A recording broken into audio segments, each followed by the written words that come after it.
Hey everyone, this is Daniel, And I'm Jun, and we are Korean. American.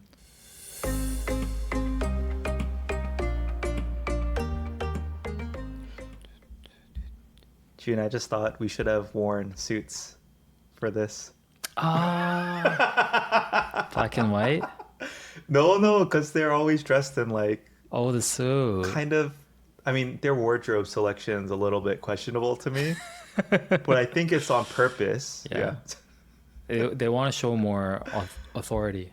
Yeah. Yeah. But both hosts are always in full suits We could have done it black and white. or black and white. Yeah. Yeah, that could have been fun too. Yeah. But yes, today, June, by popular request, we're going to do a media review of Culinary Class Wars. Culinary Class Wars Two. Season 2. They're Oh. calling it Season 2, right? Yeah. I think they are. Yeah. Yeah. So, Or they call it in Korea. 흑백요리사. Yeah. As of the day of recording, the final episode was just released 3 days ago. Yeah, earlier this week. Yeah. Pretty timely, Yeah. but yeah, not like a live commentary or anything. Yeah. How did you think about the show overall? You watched the first season, right? We must have watched it because we did a review on it. No, I was going to say, we decided to do this maybe a week ago, but then I was procrastinating. I told you, I've been in a huge media slump overall. Yeah. But then like Tuesday comes, I'm like, are we still doing this? And like, we don't have any other topics. So I watched 13 episodes, probably like 20 hours in 3 days. Dedication, man. I've been averaging 4 hours of sleep. Yeah. I'm super tired. But honestly, it was a good show. Yeah. I don't think it's going to get me out of my slump, but it was a good watch. Yeah, Yeah. I enjoyed it. Yeah. See, so the reason why we couldn't decide whether we should, at least for me, whether we should review this or not, because I didn't know whether it's going to be good or not. A lot of the times when the first season is successful, they come up with a sequel. It's not as good as the first one. Yeah. But I think personally, the second one was even better than the first. They were different. Yeah. I personally enjoyed this one more. Yeah.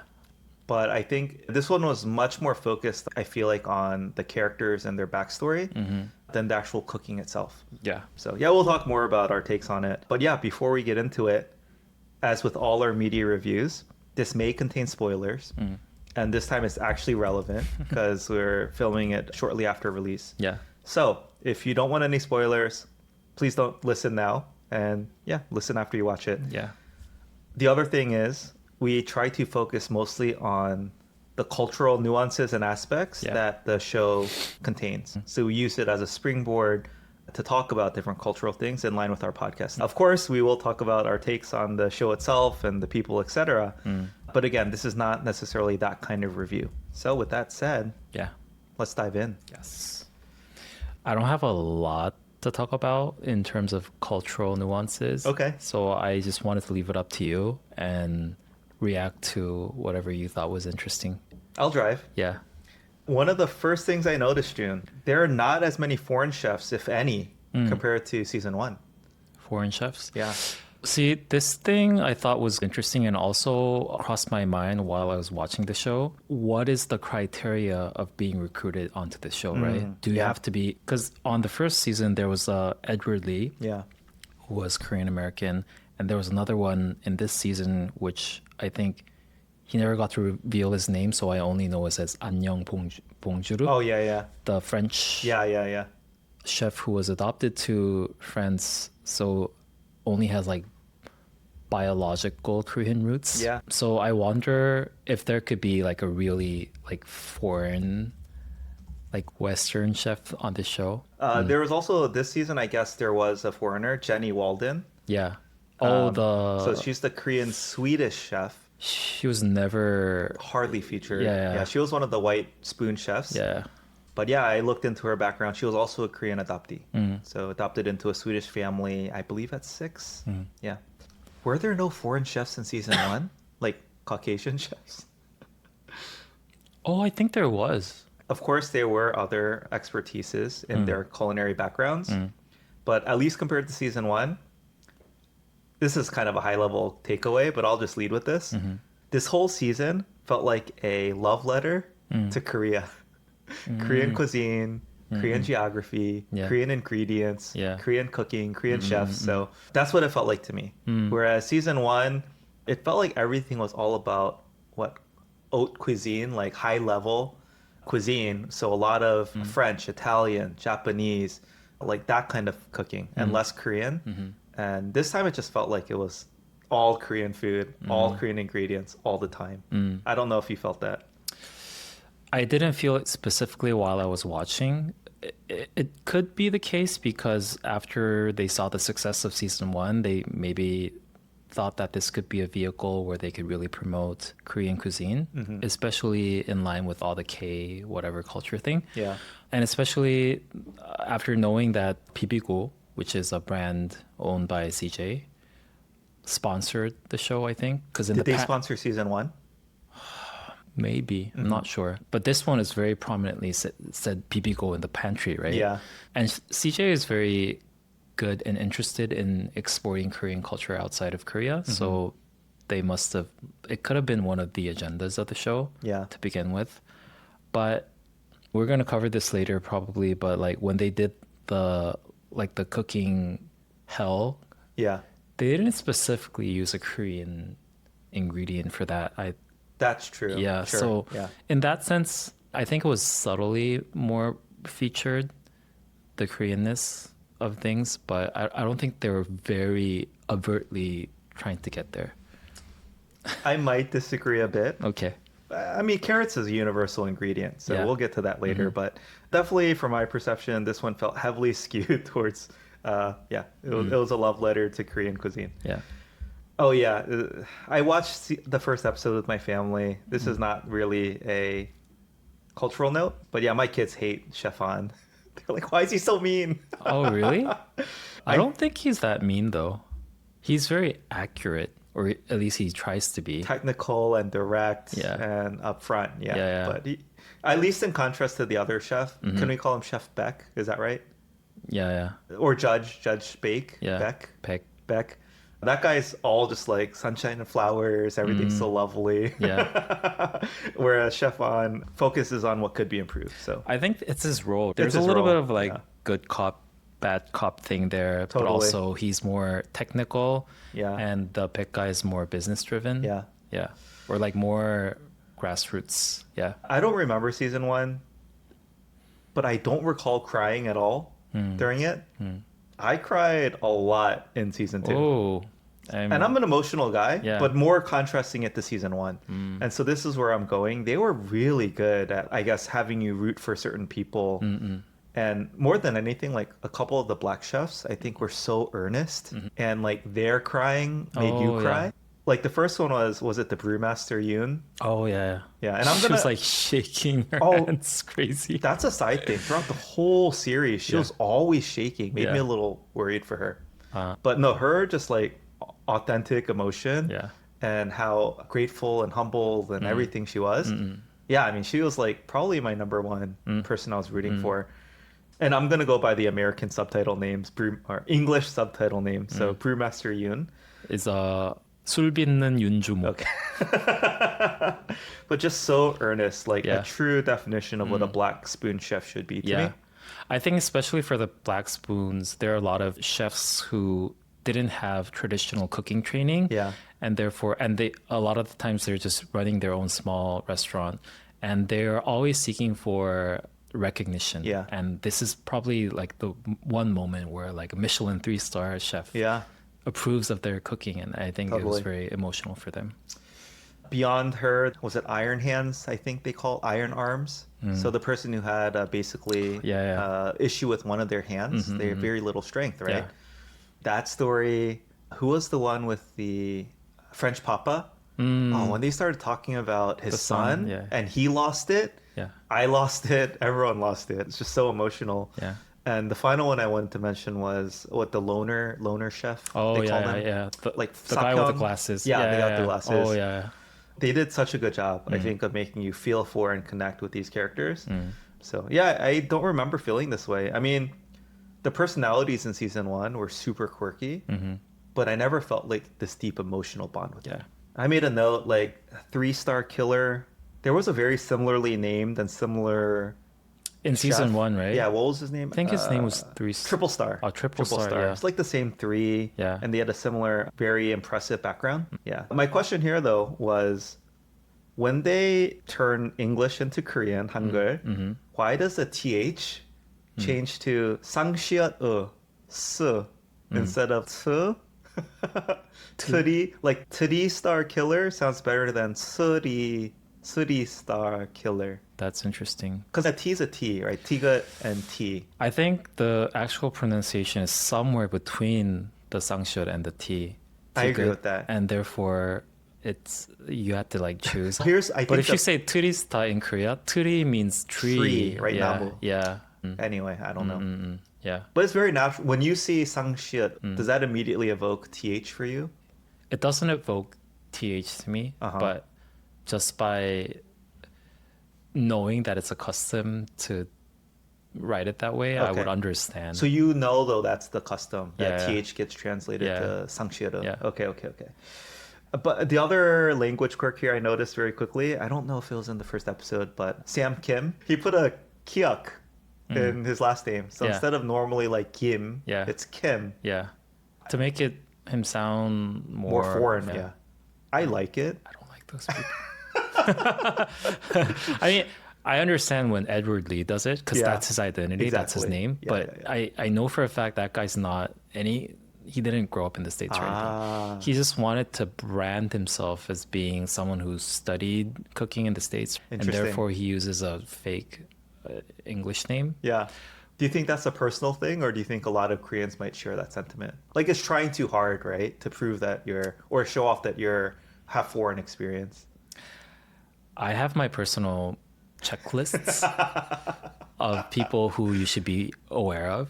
And one of the things are if they use an American name. Oh, I think it means that they're pretentious. Like Sam Kim. Yeah, I don't know.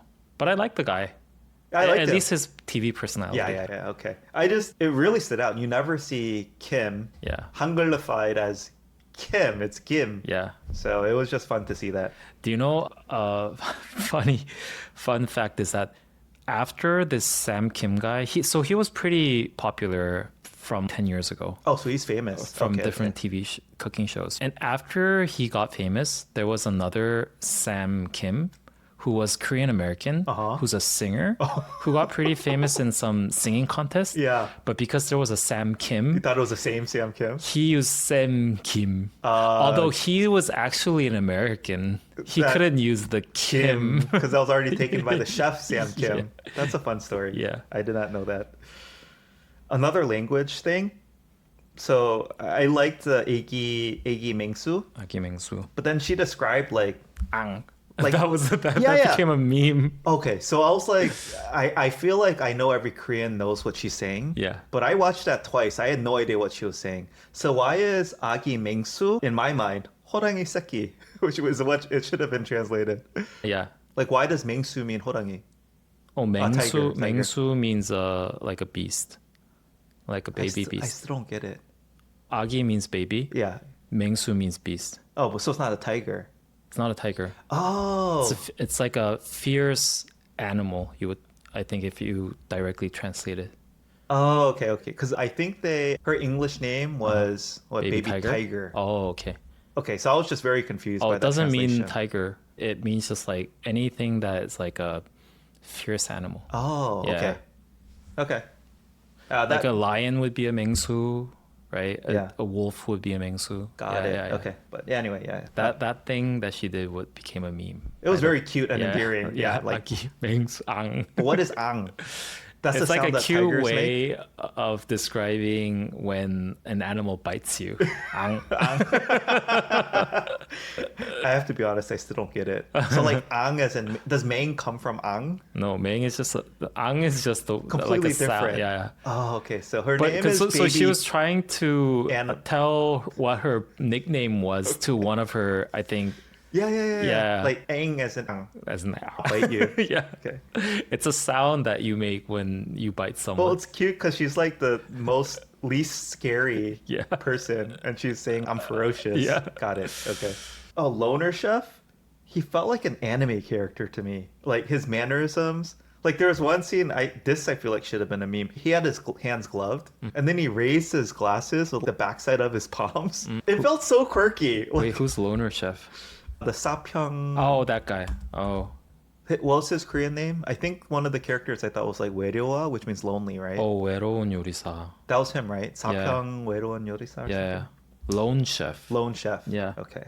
His English name was Loner Chef, but anyway, I just thought he was such a. His mannerisms were so quirky, and I was rooting for him too. I really liked him. I couldn't help but think throughout the whole show. This is probably true of all cooking shows, but like, God, what a waste of food! Like, I would pay so much to just go in after and eat all the leftovers. Oh. Like, it would be so good. Oh, I was also curious about how they treat the leftover food. Yeah. And I heard that they intentionally threw everything out because they didn't want anyone to taste it. Oh yeah. And people like commenting on it later. Conspiracy theories. Yeah. So good. That's so true. Yeah. I have to get into that later. Yeah, my next thing was like I can't wait for the Culinary Class Wars World or Asia. Yeah.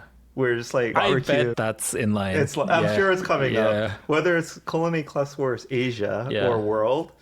But just can you imagine like an Italian grandma cooking pasta? Oh, that would be so good. The American brothers Yeah. doing barbecue. Oh, it'd be so good, That right? would be so good. Or like the Mexican taco expert. Oh, so good. Can't wait. Yeah, my next note was like, yeah, the production value this season is just insane. Crazy. Yeah. I think they must have had infinite resources. The budget was Yeah. insane. Yeah. Which was, I think, good at times, but Yeah. I think overdone others. Oh, what I love is like, to me, it was still a very, I don't know how you felt about this, still a very distinctly Korean production because it's super serious, like high production value. And then whenever they spoon feed the chefs, especially blindfolded, it's supposed to be comedic, right? No. No? It's not. I crack up. Like, Okay, for season 1, they didn't intend to be comedic, but then it created a lot of memes. Oh, did it? And I think Okay. they went for it a little bit in a very subtle manner on the second season. It got repetitive. Yeah. But even like the 30th time I saw it, I just crack up. It is so comical to me to have a grown man Yeah. being fed by another grown man, blindfolded. It's just like these massive bites. Yeah. I find it hilarious. I think one interesting thing here is like, what Koreans find it funny too, right? Yes. Okay, it's hilarious. But this is that kind of like my experience as a Korean American, not ever having my parents never consume Korean media ever. But like I would go to maybe friends' houses and their parents are always watching Korean variety shows, cracking up. They think it's the funniest thing. Yeah. And I would never find Korean shows funny. Yeah. So I feel like this like the spoon feeding thing is, I don't know if it's very Korean humor. But it's something I would always expect to see on like a Korean variety show. And maybe 5 years ago, I just would have saw no humor in it. But now I just think it's the funniest thing ever. I don't think they were directly going for humor. Oh, really? It is so funny. I don't think to so. me. I can't stop laughing. It's so silly. There, in my memory, there was only one scene, or at least I remember only one scene where in the show where they wanted to be Humorous? specifically funny. And Well- yeah. Do you want me to tell you what that funny moment was in the show? Or maybe we'll get to it later. No, which one? I want to know. So there was a scene where I think they were doing like a team thing where it was like 2-on-2. Okay. And for the white spoons, there was this Japanese chef guy and Sam Kim, the Italian guy. They teamed up together to do something. Uh-huh. And the Japanese guy was like on a food processor or mixer or something. And he like kept on doing it and said, I wish someone would press on this for me. And then the next scene, the Italian guy is doing it for him. And that was like intentionally trying to be funny. Okay. But you don't get it. Is it mature? And they did it in like slow motion. Oh. Are you sure that was supposed to be funny? Yeah, because throughout, they were like building up the thing where the Japanese guy was trying to be more like leading. Oh, really? And then he wanted the Italian guy to support him, but he couldn't actually say it to him. Super interesting. Yeah. To be clear, that's a very American kind of humor. Yeah. And that was 100% lost on me. I did not see that at all. Yeah. So maybe some of the innuendo was maybe more obvious in the Korean. I think but so. they left it out of the English. Yeah. Interesting. Okay, episode 3, the regional ingredients. I think. Why did I write? Oh, I wrote monk. Is that accurate? Buddhist monk? The venerable Sanjay, as they called her. The monk versus the Dweji-gomtang duel. Yeah. It felt very spiritual to me. Yeah, it was. It was super like. Yeah. That specifically, I wrote. This feels like a spiritual moment. Yeah. And what was very admirable about the Dweji-gomtang guy was that because he's famous for Dweji-gomtang, right? Yeah. But then he specifically only used vegetables. Oh, yeah. To honor the Buddhist tradition. And then he even left out, there are specific ingredients that you shouldn't use in Buddhist cuisine, even if it's vegetable. Oh, really? Yeah, you're not supposed to use like garlic. Yeah.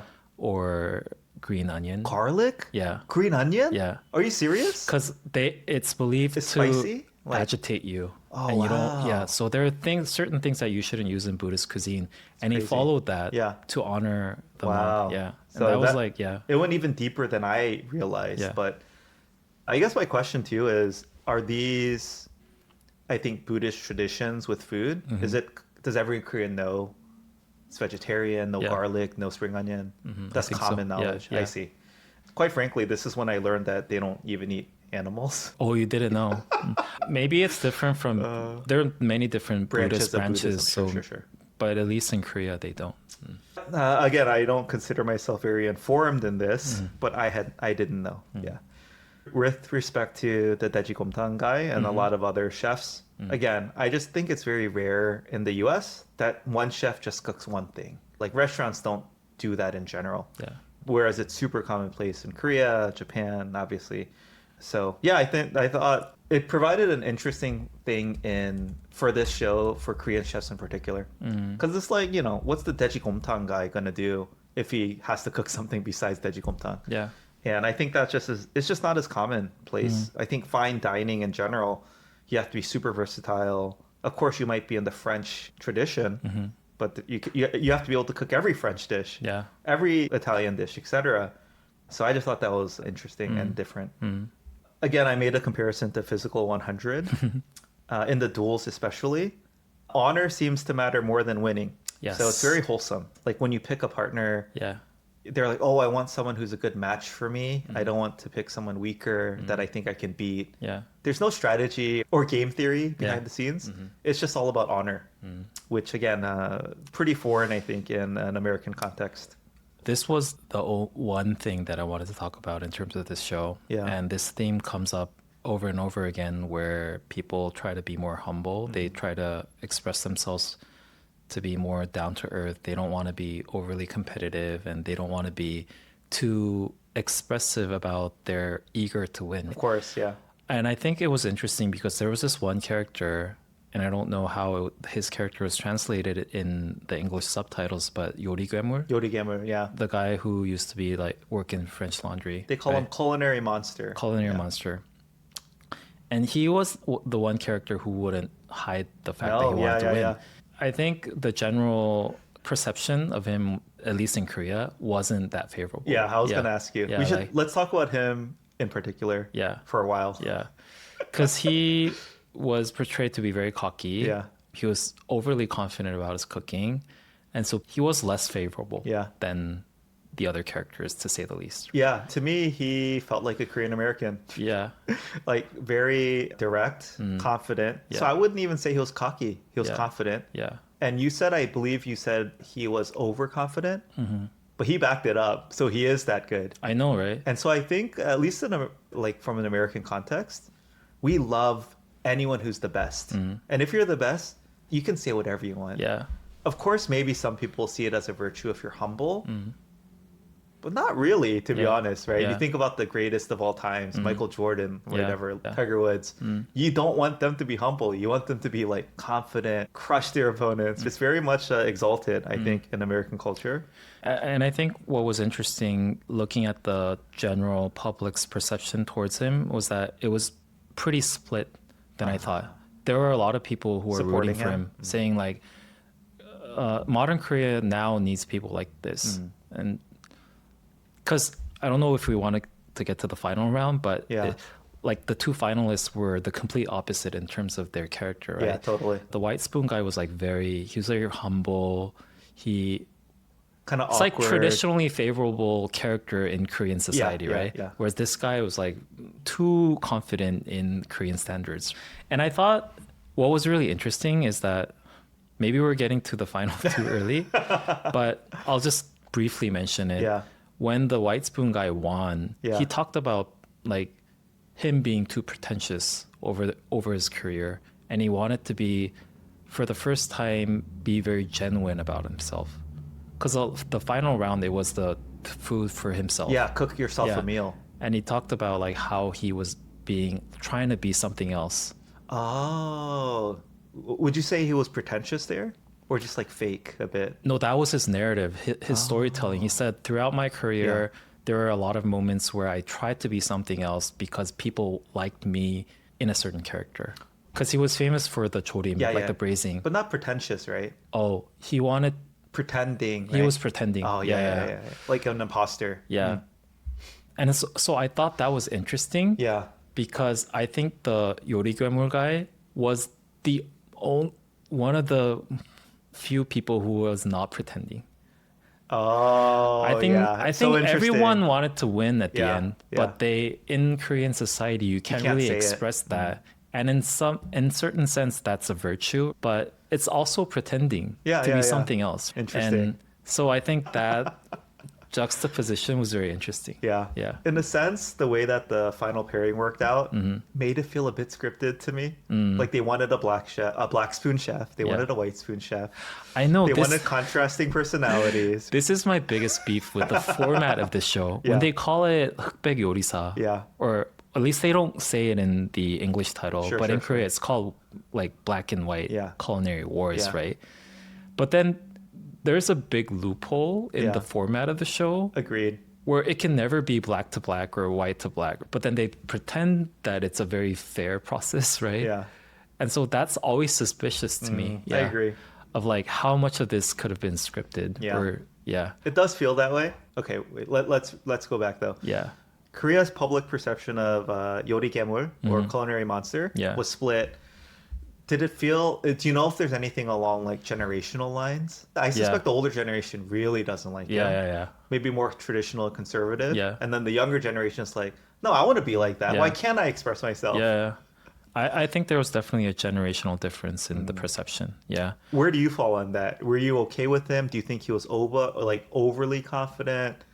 I liked his character because I like those people, especially in a competing context where they're so good, so far ahead from the other competitors that it's just like unbeatable, and they're very confident in their skills.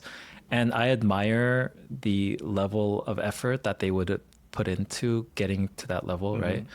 But when certain things that he says or his expressions are like, I've never seen someone, especially in Korean competition shows, say that. Like, I'm just gonna win, right? The only thing that he said on the show that made me think that, that was too much was, I think it was the same chef Song-un. And I think they must have worked under the same master chef. And he said at one point, I talked to that guy and he told me that I'm better than you. And I think that was like, But that felt too much too. I was like, shaming that person. Even in an American context, that would be like, that's a jerk move to say that. But anyways, I was actually rooting for him to win. We'll talk about it more. But yeah, totally. It's like all about honor and being wholesome. I think one, again, quick point. So I get in public when they're filming, you have to be careful about the other person. But I was like, behind the scenes commentary, like gloves off, just say it how it is. But even then they don't like express that like, I didn't like that. I'm better than them. I'm going to win. I'm going to do this. I would think that it's because it's still in a public context. They know it's going to be aired. But maybe with their friends, they're like, that guy's a cheater. This was staged. I see. Okay.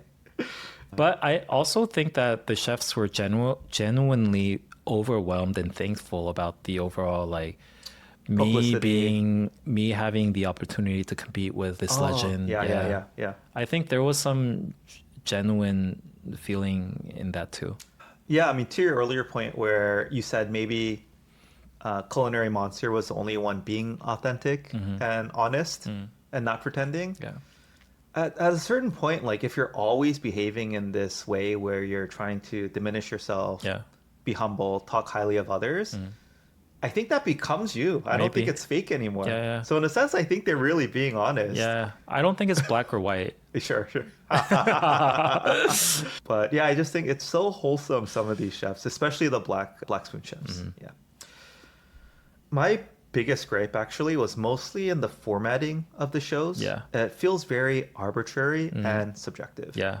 And I think this is an interesting topic to bring up because as I've lamented on this podcast before, Korean society is so rules based. Yeah. And it's so much prides itself on fairness and equality, let's say, Yeah. over equity and things like that. Ultimately, it just comes down to who likes the food better. I don't know. That seems arbitrary a bit.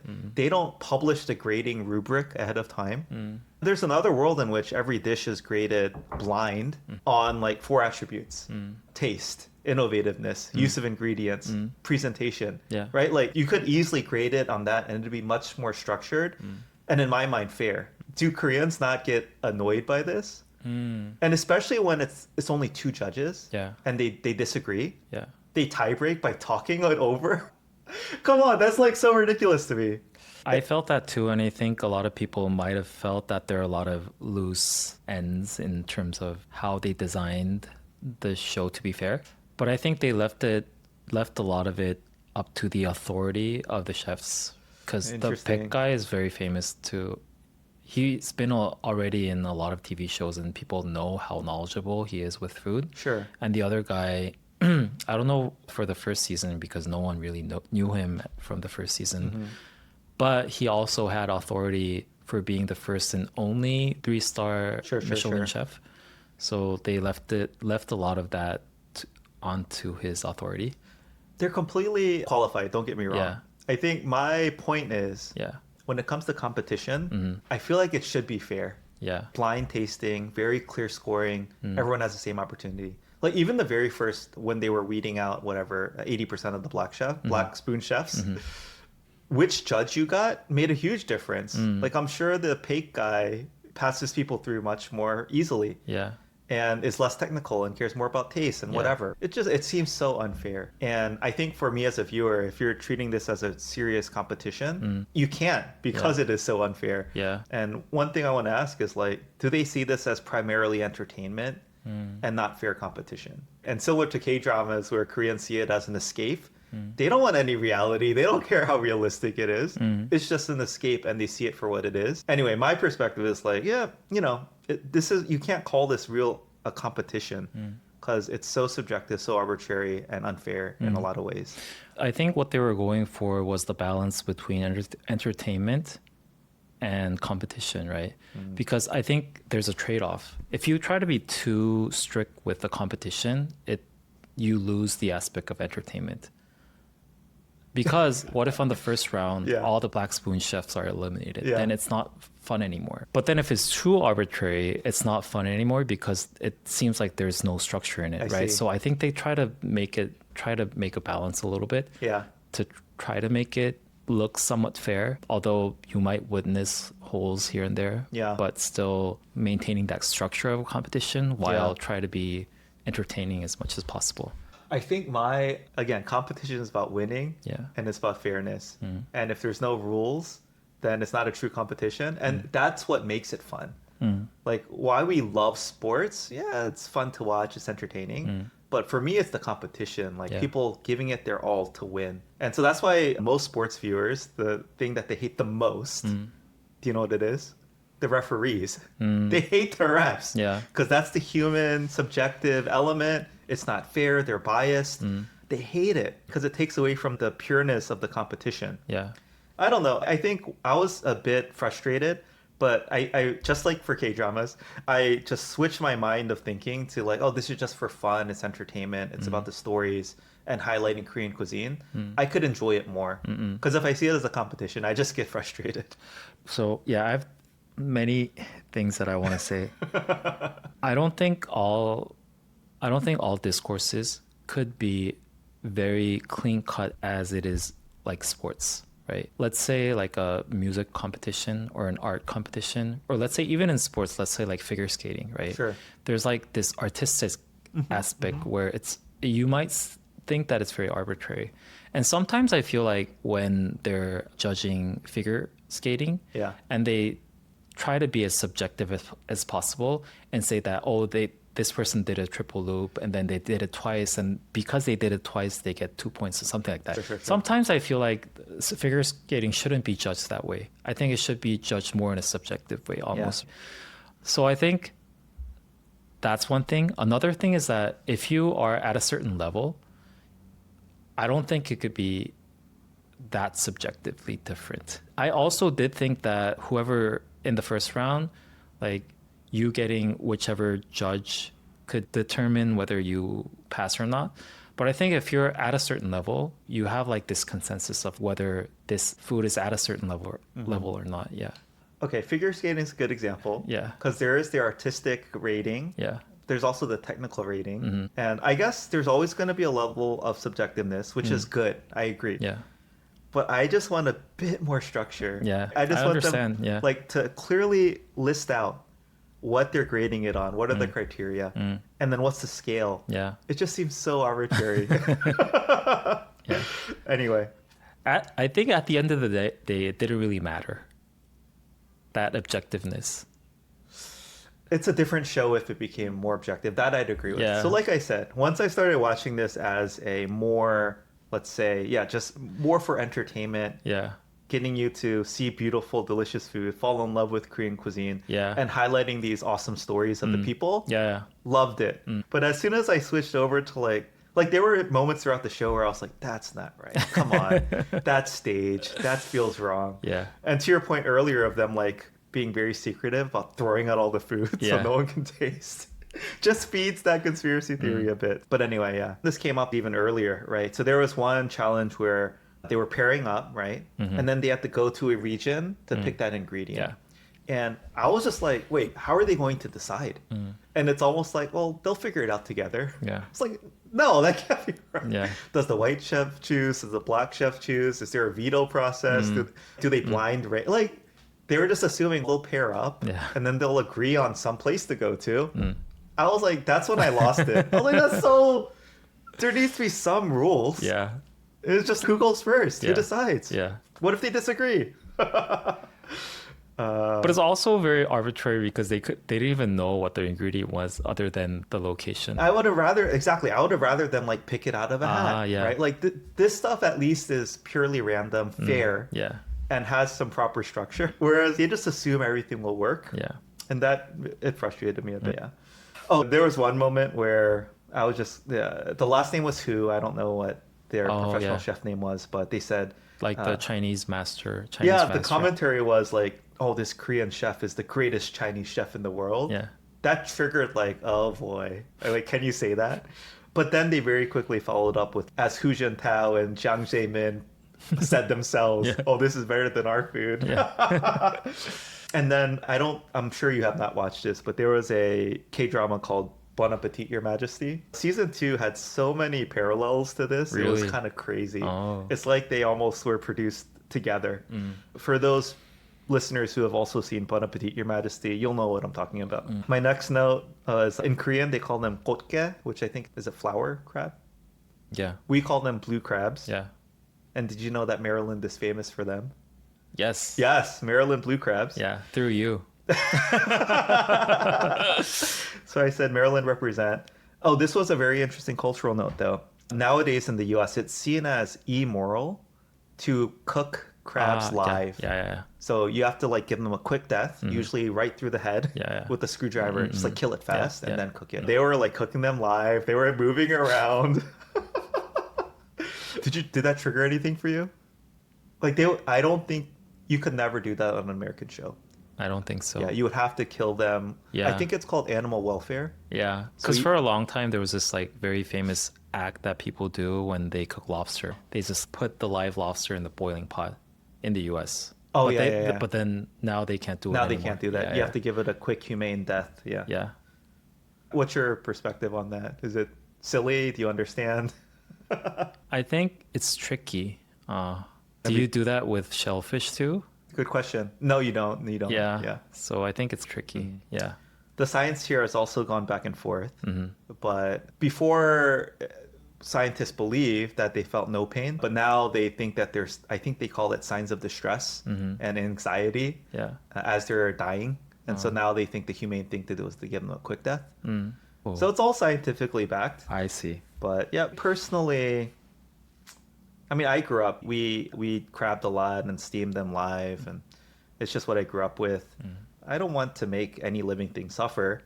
Yeah. But it's not something I would ever get up in arms about. Yeah. But yeah, I promise you that scene would not fly in an American show.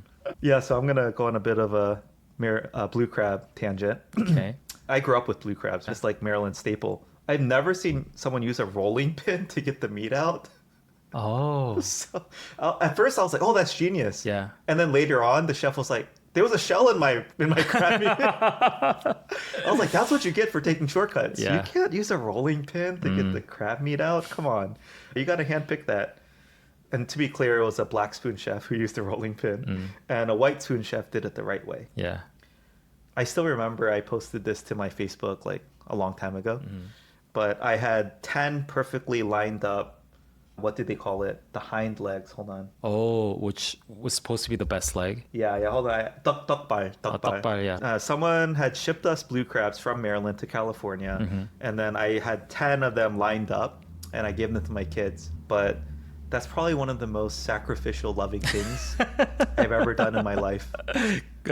Only Maryland people will know the self-control and restraint, how much effort it takes. To get, it's so time consuming. You carefully pull out the meat, you get all the shells away, and just to lay it out. But yeah, that was my act of love to my kids back then. For the record, I don't think a lot of Korean people knew about the tokbal. It's the first time I heard about that term. What? Yeah, and I didn't know that the rear leg has the most meat in it. You've had gejang though. I have. I don't think it's a known fact though that the Maryland rear... people will know. Yeah. Maybe no one else in the world know knows. Anyway, yeah. So the tokbal, it's I can't say it's worth it. It's so much work, but it is so delicious. Yeah. It's extravagant. Yeah. Oh, okay. Did you notice this, June? When they were doing the blind taste test, I forget how many they did exactly, but definitely I believe the first 5, maybe 6, and overall whatever, like 8 out of the 10, whichever dish the chefs had second got selected. Really? Yeah. Whoa. So there's a lot going on here, right? I think, first of all, there's like a recency bias, right? What's the flavor that's lasting in your mouth, or what did you eat more recently? But also it could be like whoever rang the bell second spent more time preparing, and the food was more warm or closer to its ideal state when they were eating it. I don't know. This is where it's like very strategic to me, but it also felt very wrong. Like, why would anyone ring the bell first? Because there was a heavy bias towards whoever got their food eaten second, getting picked in the blind taste test. That's interesting. Did you notice that? But they come into the room together, right? Yeah, so but I think it gets served in the order of who rung the bell.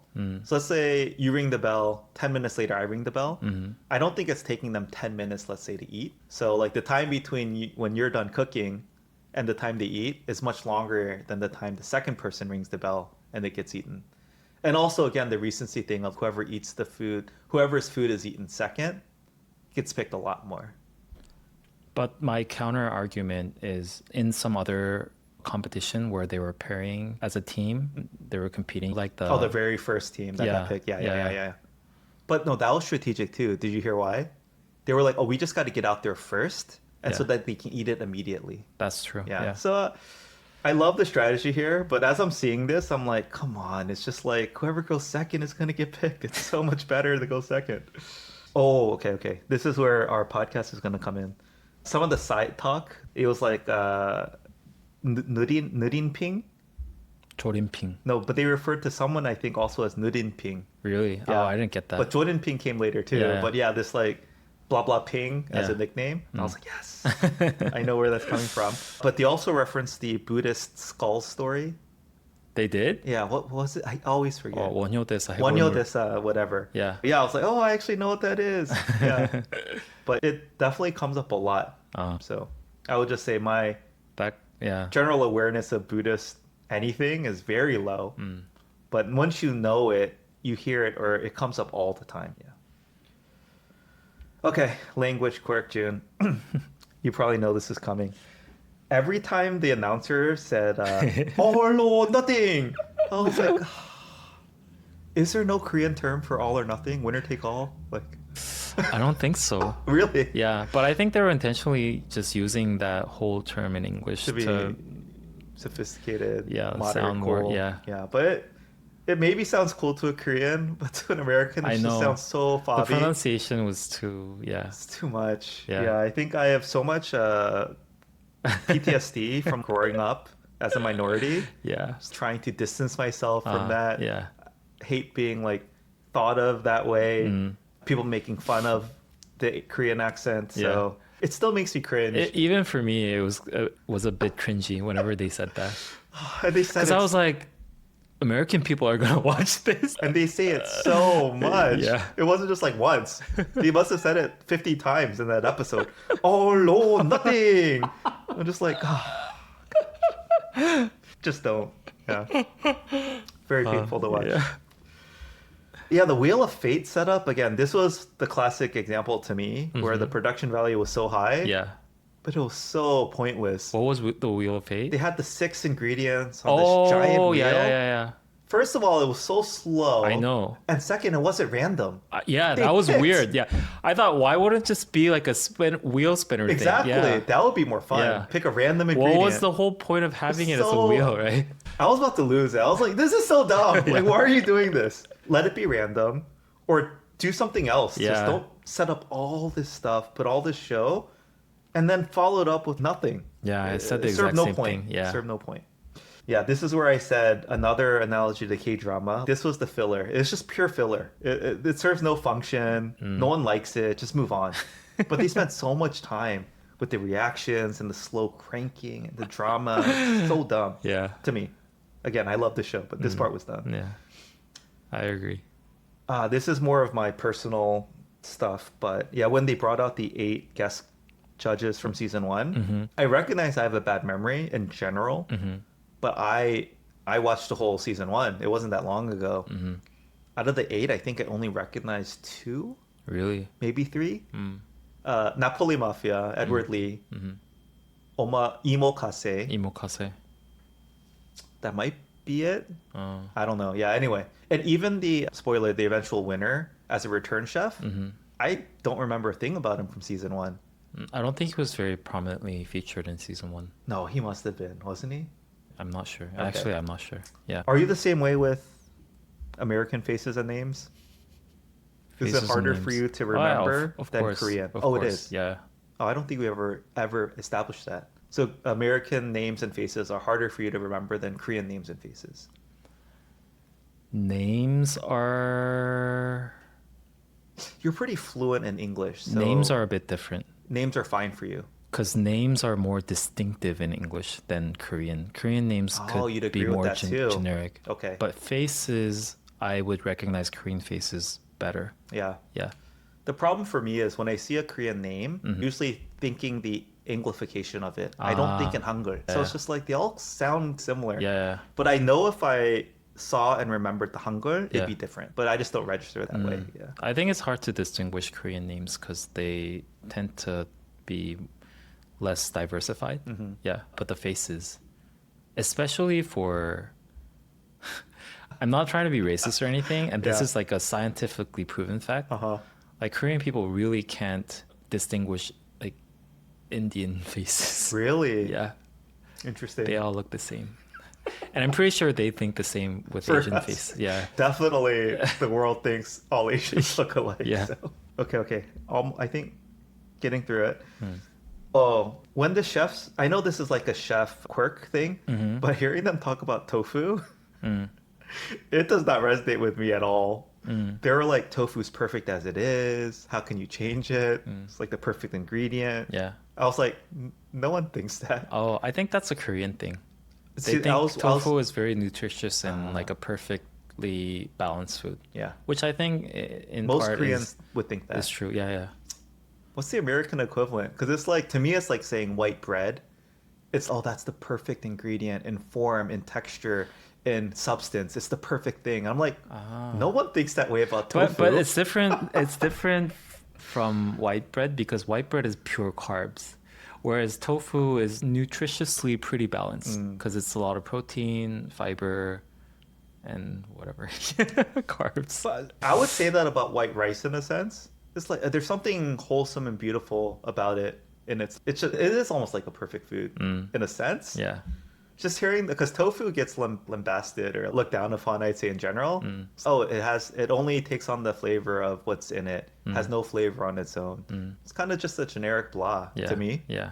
Anyway, hearing them talk about it, that's why I wanted to get your perspective. Is that a Korean perspective or like chef perspective? I think it's a little bit of both. I think Koreans tend to think that tofu is a very well-balanced, perfect food. And in a chef's perspective, I think it's almost like the food is within itself. Interesting. Yeah. Anyway, I was just like, I would never talk about tofu that way. This one's a good one. We've talked about it before on the pod. But the table manners when they eat, it would be horrifying, especially when they're eating like fine dining. Yeah. Like slurping up the noodles, lifting the bowl up to drink. Yeah. Like that. It's just not how fine dining is done. But all of the chefs and all of the eaters were doing this. So I think it depends on the culture or what type of food that you eat. Like for instance, in Japan, you never should, when you're eating rice, you have to hold it on your hand. And that's supposed to be bad manners in Korea. Korea, yeah. And in Japan, if you put the bowl on the table while you eat it, it's supposed to be bad manners. And same with noodles. In Japan, you have to slurp it. Yeah. You have to make a sound when you eat it. Whereas in Korea, that's supposed to be bad mannered. No. Slurping sound is bad manners? In Korea, yeah. When you're eating noodles, you shouldn't make a sound. Really? Yeah. Because that's what I thought, like, fine dining Italian was or whatever. But I always see Koreans slurping noodles very loudly. And then they're bad mannered. No. Are you sure? I mean, I trust you on all things Korean. But... Yeah, I'm pretty sure. Okay. Yeah. You're supposed to eat it silently. Yeah. Slurping also, like, the liquids going everywhere, right? Yeah. Oh, okay. Well, they were definitely slurping. Or maybe it was because they served the Japanese dish then. Oh. Yeah. So you think Koreans would see it, like, they have enough knowledge or awareness. Yeah. If you're eating Japanese food in a Korean context, it's okay to slurp. I think so. Very interesting. In Korean culture, is lifting the bowl, because I do this all the time at gukbap places, is that seen as okay? Bad manners, neutral? It's okay. Yeah. I feel guilty because I think with ramen broth, I think you're not supposed to drink it because it's so unhealthy, but I still do. Too much sodium? Yeah. Yeah. I don't know. It's just... Case by case, whatever. If you want to drink it. Yeah, it's fine. It's fine. But I don't have to go spoon by spoon. I can lift. Yeah. Okay, now Edward Lee made a comeback. And when he called fish 물고기, I was like, oh, even I know better than that. It should be 생선, right? They made fun of him too. They're like, oh, he called it 물고기. So you know what the difference is between 물고기 and 생선? Like 물고기 is like the fish, like an animal fish. I and think 생선's when you cook it and eat it. In my understanding, it doesn't have anything to do with the cooked status. It's when you're referring it as food, you call it 생선. 물고기 is just fish in general. But wouldn't sashimi always be called 회? You wouldn't call that 생선. It is, in a broader term, it is 생선. Oh, you do? But So 회 회 is the is way 생선. that you prepare it. If you make it raw, it's 회. Okay. Yeah. See, my understanding might have been wrong, but functionally, I would never get in trouble. I always use the right context. Even though my understanding was like, oh, when it's cooked and you eat it, it's 생선. Yeah. But when it's an animal, you call it fish. Sorry, 물고기. Yeah. Anyway, I just thought... At first, I was like, oh, Edward Lee, I know better than you now. But apparently not. Edward Lee, by the way, has been in so many commercials after really? that. Yeah. Since season 1, yeah. Yeah, I think he made a lot of money. Is he still popular or is he fading off a bit? I think, especially after season 2. Still up there? No, he might fade out a bit. All the season 1 chefs might be replaced with the hype for the season 2 chefs. Yeah. Okay, like with regards to another language comment, imo-kase and then kalma-kase, I think they call them, for the knife omakase guy. I have to be honest, I still don't understand Korean Korean wordplay. wordplay. Yeah. I feel like I make wordplay comments like imokase and kalbokase all the time, and they always fall flat. But when I see the, imokase nickname, I'm like, why can she say that? And when I say that, it's not clever. I think the origin comes from omakase, right? Okay. And it's iung, mium, kiuk, shut. Okay. So they're just that in that sense it makes a wordplay. What about Kusu. what about kalbokase? Kalmakase I think it's a lower level of parody than imokase. Imokase was pretty good. But still acceptable. I feel like. I think that was a lame naming. Oh, okay. Yeah. Okay. Yeah. Anyway, yeah, I feel like I make jokes like that a lot. Yeah. I stop because I know they're not appreciated. I keep them to myself. Write it down somewhere. I should. Another language thing, they said 너무 짜다, 너무 짜다. but the English translation was too stingy. I think it's too Not salty, right? No. But they were saying the English translation was like, whatever. It's like all the black chefs get cut, and it's like, oh, isn't that too much? Like, 너무 짜다. Oh. So you can say that just to refer to anything that seems overly harsh. No, if they're too stingy. Oh, yeah, they said. Oh, that's what they said. Yeah. With Too the stingy. rules. Yeah. Oh, They're so- not generous. So Is how what- can 짜다 mean stingy? Was my question then. That's a good question. I don't It could know just be the a language origin. quirk. Yeah. Okay, but it does mean stingy. Yeah. 너무 짜. Like Yeah. if they're being not giving me enough. I see. Yeah. Interesting. Oh, I don't know. This was like a MacGyver moment for me when I think the fan guy maybe someone made a makeshift smoker, and I was like, that is awesome. That's like, Oh, the barbecue guy. yeah, that's what I want to see on this show. Yeah. Like simple tools, like nothing fancy, and like still making a smoker out of it. Yeah. That was cool to me. And I'll use this as a chance to talk about my general gripe. Season 1, I loved the 편의점, the stipulation things. Yeah. They didn't have any of that in season 2. They played with the ingredients more and Yeah. had some fun stuff there. Yeah. But I want to see, like, to me, if it's purely entertainment, and it's not, I know, but if they were leaning that way, they should have more like stipulation things like that. Like the closest thing they had was maybe you can only use 10 ingredients. Yeah. But what if they did things like you can only use one hand, Yeah. or things like where you have to recreate someone else's dish, Yeah. or like you can try that dish and you have to write down the ingredients you think, or something like that, right? Just like more fun things. Yeah. Or I was really hoping for if they were going to bring back the restaurant challenge, but this time with kids. Like you have to serve food that is fit for 10-year-olds or for, let's say, 할아버지 할머니, so their flavor palette. But they didn't do any of that. So I thought it was I thought that was lame, to be honest. I don't think those especially the restaurant mission wasn't really well perceived in the first season, so I think they got rid of that. Why wasn't it? I thought it was quite fun. I think it was more about business and marketing than the food itself. Like the way that they could sell more But that is part of being a chef. was too arbitrary. Yeah. Even For Korean yeah. standards. Speaking of arbitrary rules, I thought the 10 ingredients thing was pretty arbitrary. Yeah. Because the 요리괴물 guy at one point I don't Oh, remember. yeah. He had one ingredient That which was like 5 supposed ingredients. Yeah. I noticed that too. It was like, oh, tomato compote. Yeah. Oh, there's 5 ingredients in that thing. Yeah. And then they started adding in like cooking ware too. Yeah. There's like changing the rules on the fly. Yeah. Yeah. I agree. Yeah. This was funny. When the Dweji-gomtang guy was talking to Shafan, and he mentioned, oh yeah, like, he was like, where'd you get the idea for this? And he was like, oh, I read a Dweji-gomtang Dweji-gomtang restaurant in New York, but we have a lot of people coming in for a vegan option. Oh yeah. Oh, And then Shafan was like, he like smirked. He was like, New Yorkers. I said the same thing too. I was like, why would you go to a I Dweji-gomtang said the place same thing too. Yeah. if you're vegan? It's like going to a Texas barbecue joint. I know. And saying, oh, do you have for any vegan options? But that's America. It's not a joke. Yeah. Like the vegan-free, like gluten-free, vegan, lactose, like dairy-free. Yeah. Like you need to cater to everyone. Yeah. It's crazy. It's so hard to plan a gathering or anything. But it's a Dweji-gomtang I place. know. It's just so crazy. I am curious if his actual Dweji-gomtang restaurants have those vegan options, but yeah, I just thought that was so funny. Oh, sea pineapples. So I didn't do research here, June. I wanted to research all the ingredients that are only used in Korean cuisine. What are sea pineapples? Oh, 멍게. Yeah, 멍게. So, from Wikipedia, sea pineapples are known for both their peculiar appearance, described by journalist Nick Toshis as, quote, something that could exist only in a purely hallucinatory ecosystem, end quote, and their peculiar taste, described as, quote, something like iodine, end quote, and, quote, rubber dipped in ammonia. Oh, I strongly disagree. I've had this. Yeah, I strongly agree. But just read, this is on Wikipedia, right? Like the taste is like iodine or rubber dipped in ammonia.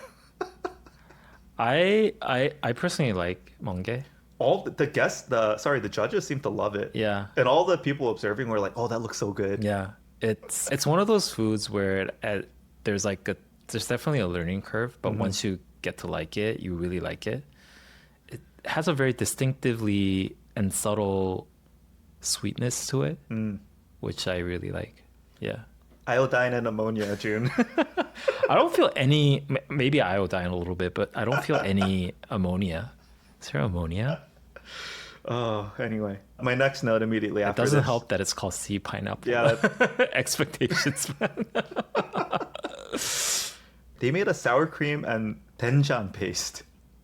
For which? I don't know, but I just had to note it down. I was like, that sounds Nasty. awful. But again, I am not a huge doenjang fan in general, especially that like Korean, the 100-year aged doenjang or whatever. I thought it was interesting. Again, in line of this show being a little bit less about the pure competition, I feel like they really played into this theme of loyalty and betrayal. Like teaming up, but then having to fight against each other. Yeah. And I know it's dramatic, I get it. But I also saw this theme a lot in Physical 100, right? Where it's like you pick a team, but then you have to fight amongst yourselves, or like you have to leave it and all that, right? So they build them up and then they separate them. I just feel like, I don't know, it hits different in a Korean context where even if the same dynamic existed in an American show, it's like if we're teaming up for a competition, we know we're trying to win and we have to help each other for that one goal of winning. Yeah. But I'm not trying to help you. I'm trying to win. I'm using you to help me. You're using me to help you. Yeah. And we know that. It's fine. Yeah. So as soon as we turn against each other, boom, it's on, right? I feel like it's authentic, but also they really play into these themes again of like loyalty and betrayal and honor. Yeah. So it's a cultural thing, I think, for me when I watch it. But don't you tend to form a sense of camaraderie after you fight for something as a team? And then you have a sense of bonding together, which makes it very hard for you to compete against that person later. I don't think so. Really? Oh, that's very interesting then. Yeah. Because I think that's a very natural thinking of a Korean. Like, that's why I love the show, to be clear. I Yeah. get it. Like, I see these emotional bonds forming. They genuinely seem to care about each other and want to win together, etc. Yeah.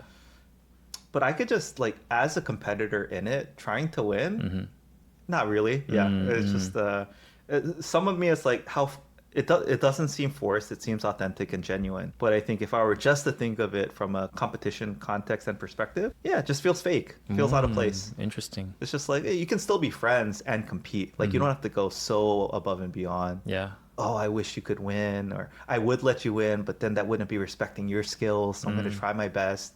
Yeah. Again, I think to one of the earlier points we talked about, it is authentic. Yeah. But because you have to do that in Korean context. I understand you also, because at the end of the day, there's only one winner. Yeah. So at some point you have to compete with whoever you're teaming up with, right? So that makes sense. I saw like a behind the scenes video of this show, and they did an interview between that Japanese chef and Sam Kim, the Italian chef.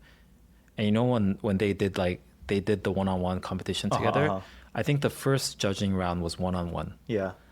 And in the interview, they said at that moment when they got one-on-one, they're like, oh, now I can lose. Oh, yeah. Isn't that interesting? Yeah, it is. That they said, now I can lose. Yeah. Because if you lose, you feel worse for the other person. Rather than now I can win. Yeah. Yeah. You can lose without burden of letting someone else down. Yeah. I think interesting. I was going to say that dynamic exists too, but it's still, I don't want to lose because I lose first, and I feel bad for you as a secondary thing. Yeah, it's like when everyone's using each other in a sense to win them further their own agenda, and it's like very obvious, no one denies it or whatever. It feels normal. It's like there's nothing wrong about it. Yeah. Because everyone's playing by those rules. Yeah. So in a sense, like I'm gonna go there. Western culture can be collectivist too in its individuality, right? Because everyone does think in a sense maybe the same way, but it's just me first, and so it's still okay. These are the rules everyone's playing by.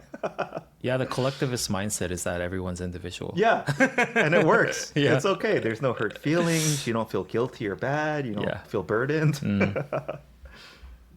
By the way, I think everyone really must have liked the stage formatting when the kitchen stations slowly rotated to face each that other. was so good. That was good. That was where the production value was worth it. Yeah. That was sick. Yeah. It was so dramatic. That was so good. Yeah. Language thing, I noticed they called generic yogurt Yoplait. Yoplait. So you would call yogurt Yoplait. Whereas Yoplait is a very specific yogurt brand in the US. And it's like a kid's yogurt. Yeah. It's like has fruit mixed in. That's Yoplait. Yeah. Yeah. But Koreans just call generic yogurt Yoplait. Yeah. It's one of those things where there are a lot of things like that, right? Yeah. When the brand becomes the thing itself. Yeah. It's one of those things. Yeah. I made that note later where it's like you've mentioned before in Japan, sake is just any alcohol. Yeah. But the rest of the world outside of Japan calls it this. And this came up explicitly because when he was making the sesame dubu, Yeah. I think he said, actually in Japan, anything made this way is dubu. Yeah. The rest of the world has come to only know like plain bean curd or whatever as tofu. Oh, but that's different because I think Japan is using it in a broader term. Because tofu is tubu, right? Yeah. And the Chinese character tu is tu for bean. So technically it should be a bean curd thing. But I think they're saying that in Japan they use it in a more broader term. There's too many layers of language quirks going on. Where anything's like solidified in that jelly form, they call it tubu. Let to set that way slowly. Yeah. It's called tubu. Yeah. But I think technically they're using it incorrectly.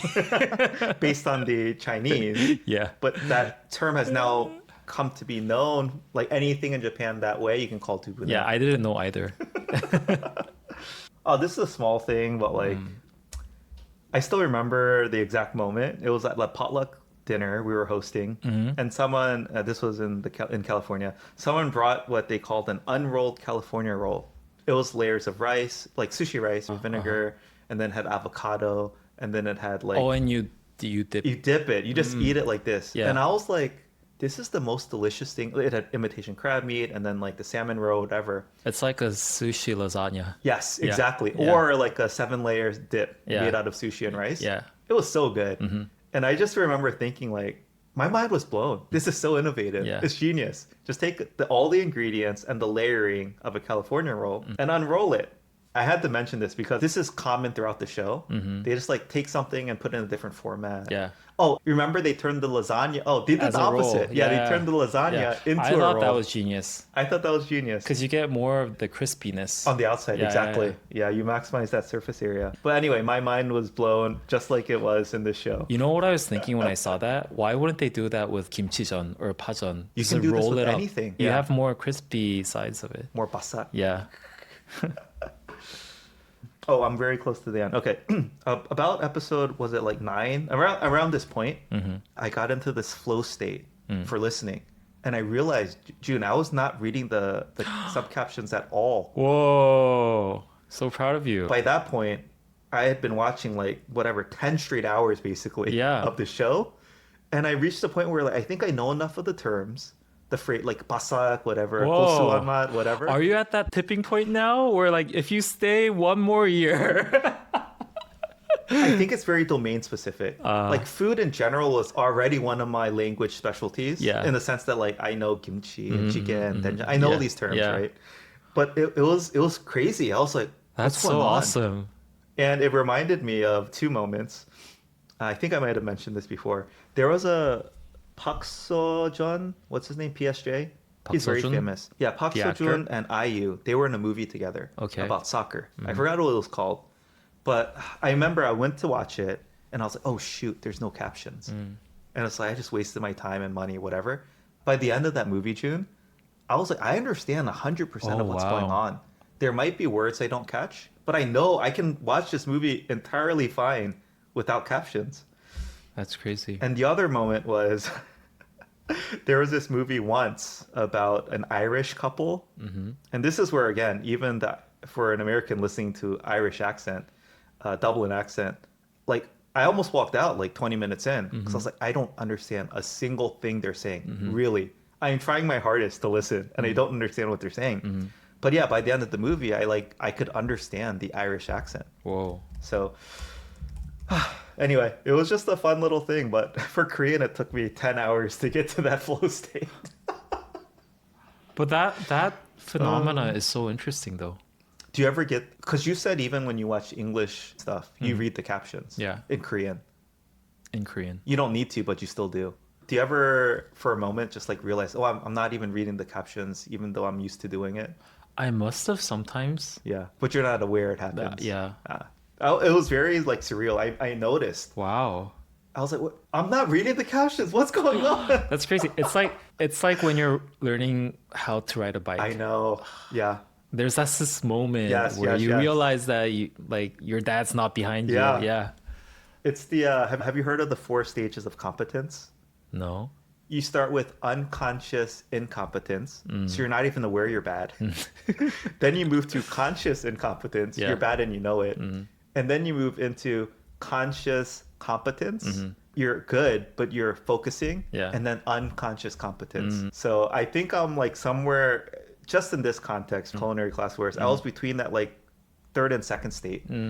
Where I'm still trying. I have to actively listen. Yeah. I can't just like tune out and absorb the content. But I was like actively listening, but I didn't have to read. Whoa. It's crazy. Yeah. Anyway, by the end of the episode, after I took a break and came back, I was back to reading the captions. Maybe you just don't have to. You have to not be aware of it. That might be it. Yeah. Like not even think about it. Yeah. Oh, okay, getting to the end here. Oh, this was one of the things I was a bit frustrated. It's the wrong word.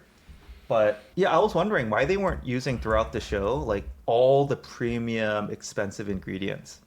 And during the final, what is it, the Infinite Cooking Heaven, they did the montage. They showed like all the dishes they cooked, but didn't highlight. And then I was like, oh, they are using them. There was like uni, there was truffle, there was caviar everywhere. Yeah. But yeah, I think they realized that the chef on doesn't like them just using it's almost cheating, right? Just Yeah. putting the really expensive, super flavorful, tasty ingredients. Yeah. So that was more of a like, I think, judging quirk. Yeah. But I think any human or any civilian, regular non-chef judge eating this food, they're just gonna want the stuff with the uni and the truffles and the caviar, like Really? the and the meat, right? Do you Just the think so? flavor is too good. But there has to be balance in it. I agree with that.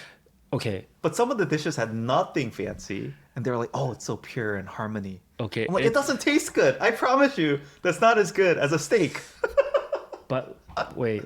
So remotely related to this, I Yeah. think sometimes Korean people, they almost forget about the fact that it just have to be good food and overthink about how much value I'm getting out of the food. And good example is that sometimes I see, like when you go to a 붕어빵 stall, Koreans consider good 붕어빵 when it has a lot of pot in it. Filling, yeah. Sometimes I feel like it has to be the balance between the crust and the pot. Not too much. And sometimes they just overdo it. And I'm pretty sure deep down, you're just tasting pot now, and it's not even 붕어빵. But Korean people sometimes just think that it's better because you're getting more value Yeah. for the more expensive ingredient out of this, right? Is this a Korean mentality?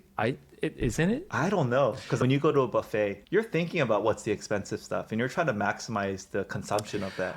I have to admit that I naturally gravitate towards that, Yeah. but I intentionally try not to. Well, my question is this universal? Or is it because of Korea's background as being in poverty, not wasting food, and like focus on value, like you said? Yeah. I don't know. Are there any listeners out there who go to a buffet and irrespective of value and price, just eat what they want? Oh, I'm going to just eat fried rice. I would respect that person. I would respect them, but I cannot do it. Okay, in the same sense, I know a lot of people might disagree with what I'm just about to say, but I don't even know why people try to order. You might hardly disagree, but order ramen in a plane. Oh yeah, It's like like a almost dollar. like Yeah. you're trying to like squeeze out the most value. That's exactly it. You're, and I'm like, are you even enjoying It. this? No, no, no. It's just like it's Okay. free. I paid for this, Yeah. so I should get it. Yeah. I used to fly business because of work, Yeah. right? On the company dime. Yeah. And you always get the ramen? Yeah, no, I don't. No, no, I don't like. I don't usually even like to drink like a nightcap or whatever. Yeah. But I'm looking at this menu and I'm like, oh, this is like nice wine and cognac and like expensive drinks. So it's a shame if I don't get it. So I just get it because it's there. Wow. But I don't actively enjoy drinking it. I'm just like, oh, it's a waste not to. Interesting. But anyway, there was a montage with all the primo expensive ingredients. And I realized the reason I think they're not using them more is because the judges don't like it. Yeah. So, Especially Chef An, I think he's all about intention. What was your intention behind this? And does it actually match what I'm tasting? My intention is to make the tastiest thing I can make. That is universally recognized as delicious. Yeah. Truffles. These things are so expensive. Have you ever paid for truffle shavings? They shave it like 3 times, like $15. I know. It's crazy. Anyway. Oh, and like, I saw this on the internet. People were researching what kind of like 참기름 that they're using and the 간장 that they're using. It's like 8만 원 per bottle. Oh, they're using insanely well, expensive. 참기름 is expensive, Yeah. but that's very expensive. Yeah. Okay, again, both winners I found to be very one-dimensional, and I did not like that. Yeah, like the last year was Napoli Mafia, pasta pretty much only. And then this year, like the braised guy, except for the final thing, he braised everything. Yeah. How do you feel about that? It's kind of lame to me. I know, but it all made sense in the end, though. Why? Because his last dish was not braised? Yeah, and then his narrative was that I was pretending to be this person, Chorinping, because he was known to be the Chorin guy, and he always tried to live up to that reputation. So he like tried to braise things. But in my final dish, when it's a dish for me, I don't want to pretend anymore. I want to just put everything that I really like. So yeah, in the end, it made sense. Again, our job is to make crazy leaps, Yeah. right? Do you think Koreans value that, I think I would call it, like you said, Japanese artisanal mindset more than Americans? Whereas Americans might value more versatility, ability to like excel at many different things. I think it's the former. You do, right? Yeah. Americans love that expertise and specialty too. Yeah. But I think they also really value the versatility, well-roundedness, adaptability, and flexibility too, though. Anyway. Which was exactly what the Yorigyomu guy was, right? Yeah, I think that's why I think he should have won. Yeah. I thought it was a travesty, that last decision. I think he failed to make a good narrative out of his story in the end, because it was a very emotional challenge, right? Oh yeah, he had no. I think that story was kind of lame and almost like made up. It's like, His oh dad, yeah, I went to the Wokyokdang with my dad and I used to have the sundaekguk, right? My beef was he didn't even eat his own food. I was like, I guess he was too nervous then. I know, but even still, like the whole challenge was to cook for yourself, and he didn't eat it. Yeah. I was like, oh, this. I'm like, did they edit out him eating to make a point? Because this is really sad that he cooked for himself and couldn't eat it. I was almost anticipating someone eating it and then trying, because it was for myself. And it's very ratatouille. Yeah. And all the chefs were saying, you never think about making any food that was for myself, right? Let's go there. Yeah. Okay, I just have a few more points, but that was one of the big ones. That really resonated with me. I think a part of my midlife crisis is actually realizing it started around my mid-30s. Like, I've never prioritized myself. I never thought about what I want. I've never let myself get what I want. Yeah. Almost like that's a shameful thing to do. You can't put yourself first. That sounds so selfish. Yeah. And maybe that's what was so hard growing up in the US context where not everyone thinks that way. Yeah. Did that scene where like every chef was like, oh, like I agree. Yeah. Like we never cook for ourselves. Yeah. Did that resonate for you? And How do you feel like that plays out in your life? Because for me, it's like, oh my God, this is the story of the last 5 years of my life. Me trying to learn how to ask myself, what do I want? Why don't you have the freedom to get that for yourself or to go after that for yourself? Even if it's not what your parents want for you, what society wants for you, what your peers are going after. Like, why don't you do you? Yeah. And anyway, that really resonated with me. I think it resonated with a lot of people, and therefore, I think one of the reasons why a lot of Korean viewers, at least, really like the ending, the narrative. Was that narrative? Yeah, because like in Korean society, especially, I mean, it was very specific to the profession of a chef, right? Because it's even more so by because you have to definition, cater towards other people. Yeah.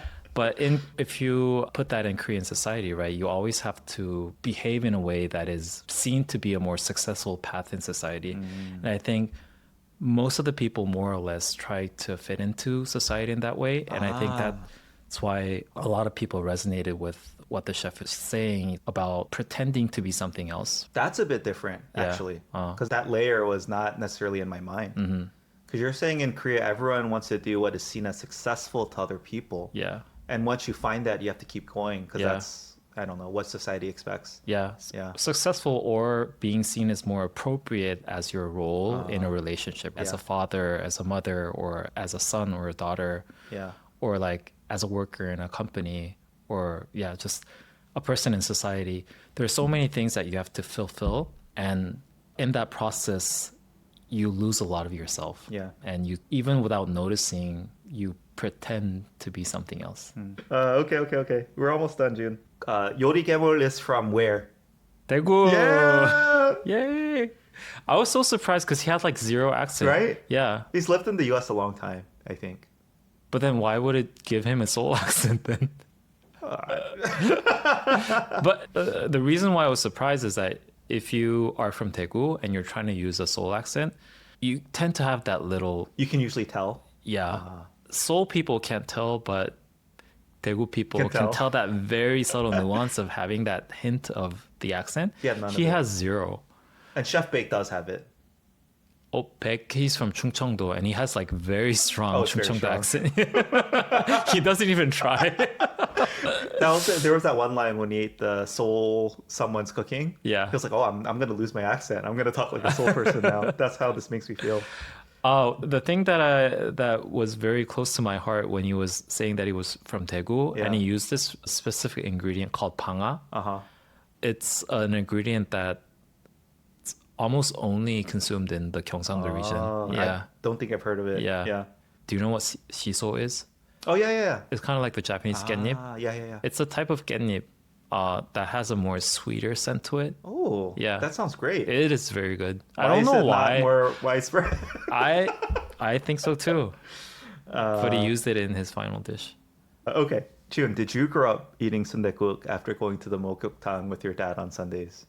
Okay, to begin with, I didn't go to a Mokyuktang with my dad on Sundays. Why not? Did your friends? I think it's a thing. Family by family? Yeah, but it wasn't like a regular thing. My regular thing in my household was going to the mountains every Sunday. I know. Oh, and then after that, we always had 컵라면. Oh, 컵라면. Yeah. Oh, that was your family thing. Yeah. Okay, I went back and watched this 3 times. The whole thing we talked about earlier when he mistook the, what is it? He called him the Braiser serial killer or something. I don't know. What was the joke? It's just a wordplay. Can you explain it to me? I want to know. Serial killer in Korean is called 연쇄 살인마. Okay. And because this guy braises a lot continuously, it's a wordplay that they called him the 연쇄 조림마 because you 조림. Say the word for murder. Serial. 연쇄 살인마. 살인마 versus 조림마. 연쇄 조림마. Okay. And yes, Chef On, he just straight up said 연쇄 살인마. Oh, he did? That was what was funny. I know. Okay. Got it. My conspiracy theory again is that season 1 had a black spoon chef win, so they wanted to have a white spoon chef win, and then also both times they had like I would call, even though a 요리개물 culinary monster was not Gyopo, I feel like he's pretty close, like 1.5 gen at this point, because he hasn't lived in Korea for a long time. And so they would. I suspect they're never gonna have a non-Korean win. Oh, non-Korean. Like they're just not gonna let him win. Edward Lee win. Even if he deserved it, or Culinary Monster, even if they deserved it, they're just not going to let him win. So they'll let him get all the way to the finals, and Koreans will emerge victorious. So that was the part I was just like, yeah, again, it's fine. It's entertainment. It's propaganda for Korean food and the Korean country or whatever. But yeah, I was just like, the finals felt rigged to me. I get the narrative. I didn't like that he didn't even eat his own food. But comparing the dishes, come on, the difference seemed too far. But yeah. I'm surprised that you didn't mention two characters who was very prominently featured in this show. Who? I honestly think that this whole show is, in character-wise, it was threefold. What do you mean by that? So if there was a protagonist, right? Yeah. In the first beginning of the shows, it was this guy Im Sung-gun, who was the guy with the glasses, who's like the master Korean chef, who did the kalbi thing, who used like the axe. Oh yeah. He was like so prominently featured. Yeah. He almost looked like he didn't know what he was doing, but ended up knowing everything that he was doing. Wait, how do you spell his name? Im Sung-gun? Im Sung-gun. He's a white chef, right? Yeah. Oh, this guy. Yeah. Wait, why did you think I would mention him?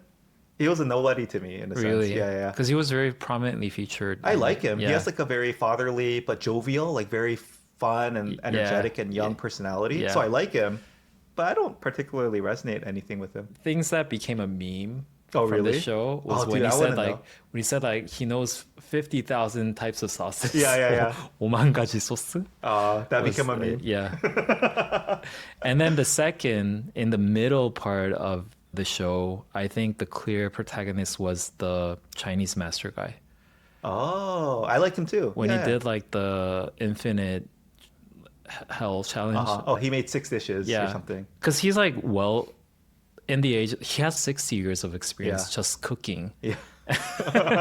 And now he's at the age where he almost seems like he can't do any innovative things anymore, but he kept on like coming up with new things in a very innovative way. He was one of my favorite characters, especially as one of the older chefs. Yeah. I was worried for him when he was running around. Yeah. Like, he's old.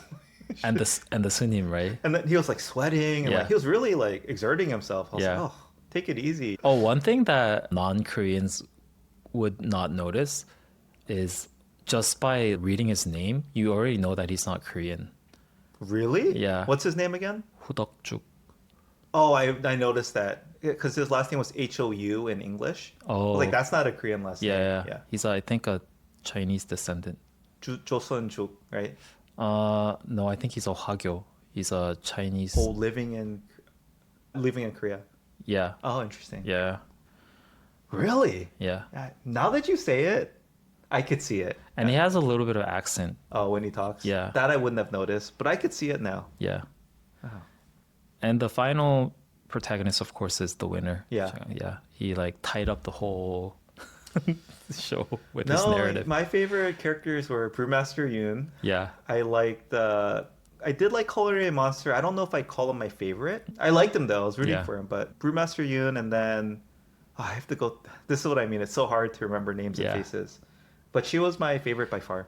Yeah. The Brewmaster? By far. Yeah. I think she was an underdog, but so like genuine and expressive and emotional. And, yeah. Pretty awesome. So.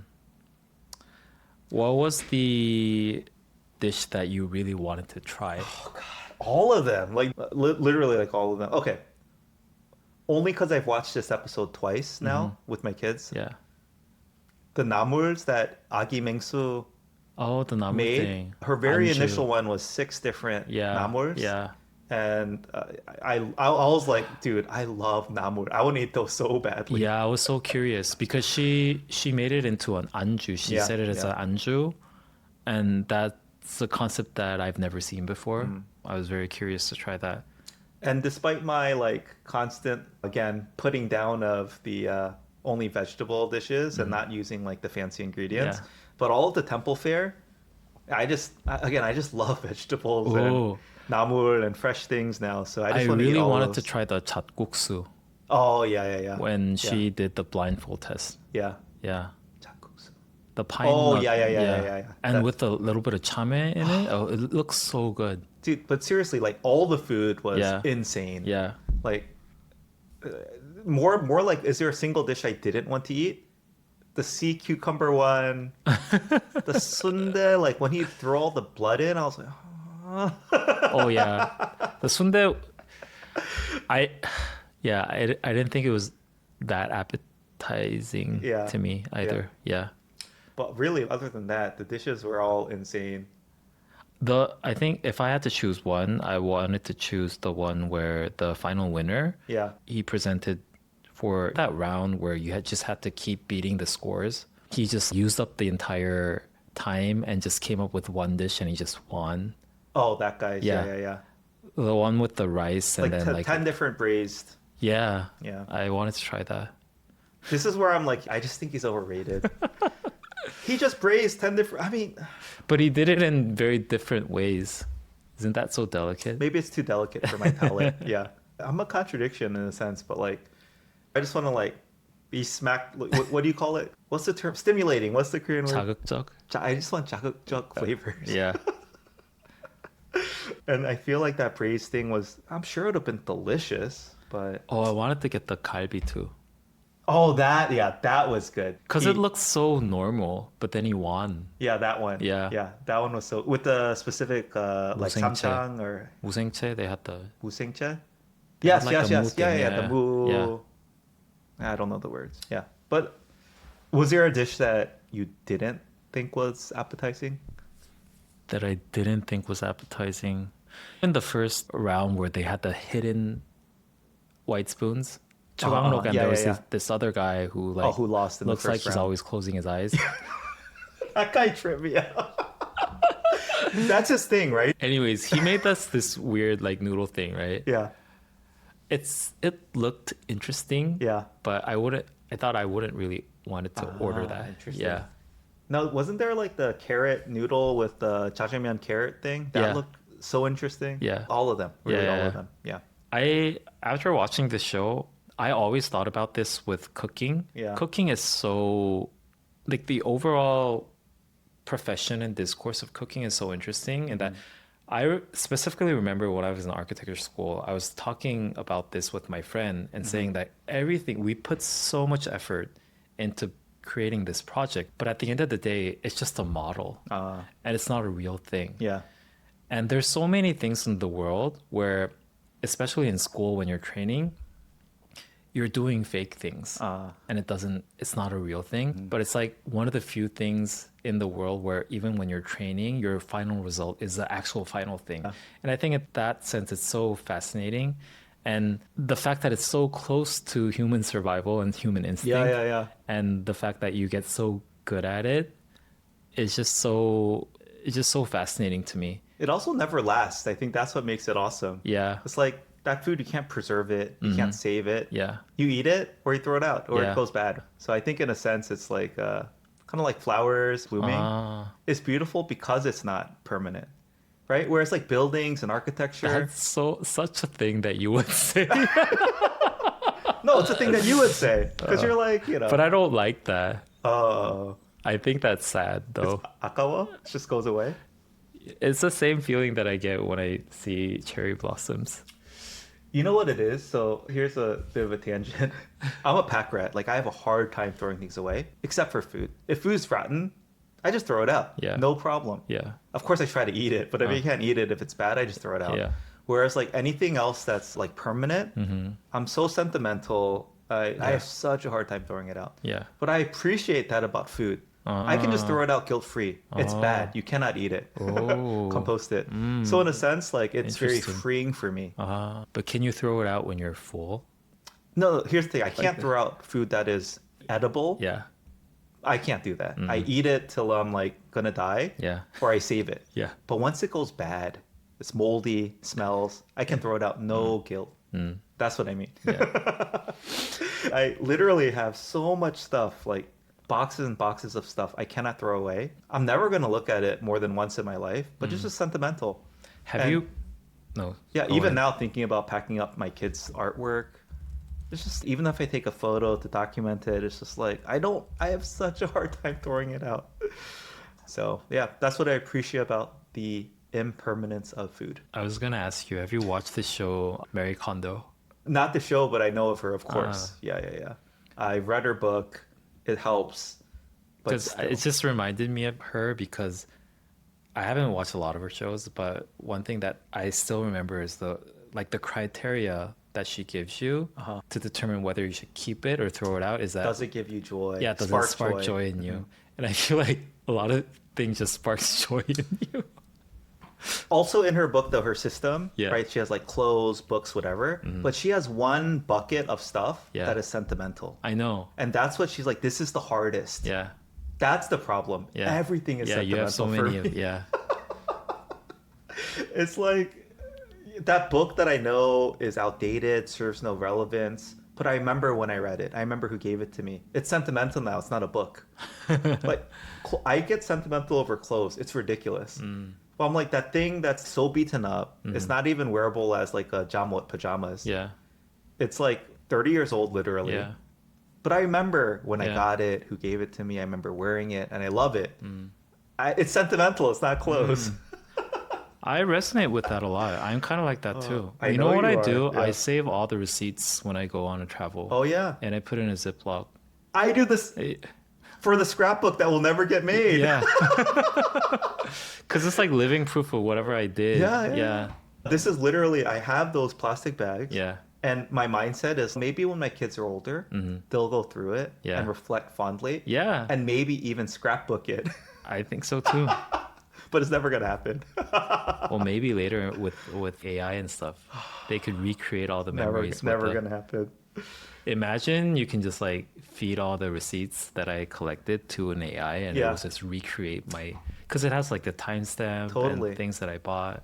But let me throw this at you. Have Yeah. you ever opened one of those? Rarely. I bet for a lot of those receipts, they're now faded beyond I recognition. know. Yeah. They're just like They blank fade. paper. Yeah, blank paper. Marie Kondo did help a bit. And so there's now what I do is I take a picture and document it and store that away.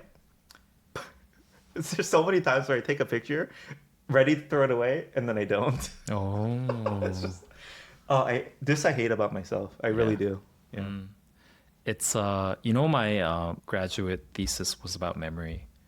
You've mentioned this before. Yeah. I want to read it. And it's like this happens in a collective level as well, because society in general, because it's such fast paced right now and everything's so temporal. Yeah. They're frantic about trying to cling on to memories, and that's why a lot of societies are building so many museums these days. Yeah, to just like trying to preserve something. Yeah, Otherwise, it'll be lost. yeah, This to make it relevant to the podcast.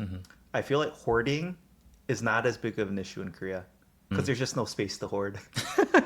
No, really. Like because you'll hit a limit anyways. Americans have so much space. Yeah, It's ridiculous. My mom, I shouldn't say it. I feel bad. Our basement. my mom does it too. I call it space cancer. Yeah. It's like she slowly makes that space unusable because there's so many things there. No, but it started in the basement. Literally, there's like almost no walkable space now. Then it went to the bedrooms. My mom's like that. Same. Yeah. Okay. But it's a product of that era. They have such a hard time throwing things away. In my mind, because they've known poverty, they've Yeah. known starvation. Yeah. And so it's like, well, this can serve some function in the future. Yeah. So, all right. As a formal media review, we should say, Oh yeah, yeah. Oh, you're so organized in this way. on a scale of 1 to 10, June, do you think Culinary Class Wars Season 2 Yeah. is more enjoyable as a Korean or as a non-Korean? I think definitely more enjoyable as a Korean. How much more? On a scale of 1 to 10, One is appealing to Koreans, right? but only kind of appealing to Koreans. I want to say 3.5. Ooh, Yeah. that's lower than I would have put it.